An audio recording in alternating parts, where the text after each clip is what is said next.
क्रोध, लोभ, हेवा, मत्सर, मोह, माया, द्वेष, अहंकार, छल, कपट आणि बदल्याची भावना.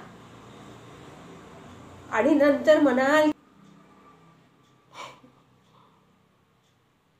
अहो तुम्हाला देव पाहिजे असेल ना, तर त्या देवाच्या, त्या परमेश्वराच्या चरणी लीन व्हा.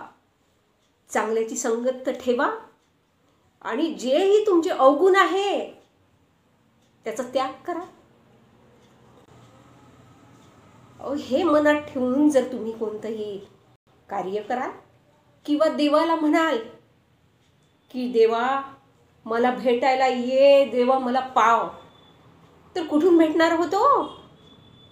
अहो हे सगळे वाईट गोष्टी मनातून काढून टाका, चांगल्याची संगत पकडा आणि जेही वाईट गुण आहे तुमच्या अंगी त्याचा त्याग करा. देव तुम्हाला कसा भेटणार नाही? मनी नाही भाव आणि मन देवा मला पाव. देव अशान भेटायचा नाही रे, तो काही बाजारचा भाजीपाला नाही रे.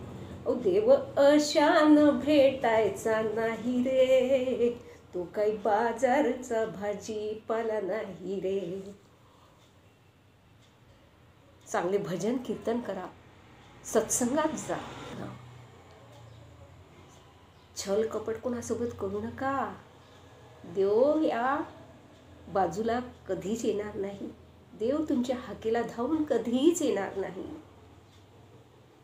त्याच्या टोकापर्यंत जा आणि पूर्ण बाजू तपासल्याशिवाय कोणताही निर्णय घेऊ नका आणि कोणालाही विनाकारण त्रास देऊ नका. त्याच्या मनाशी खेळू नका. देव तुम्हाला कधीच माफ करणार नाही. लक्षात घ्या. देवालाही माहीत आहे. अहो पूर्ण विश्वावर त्याचं लक्ष असतं, पूर्ण विश्वावर त्याची नजर असते. मग काय तुम्हीच चुकता त्याच्या नजरेतून?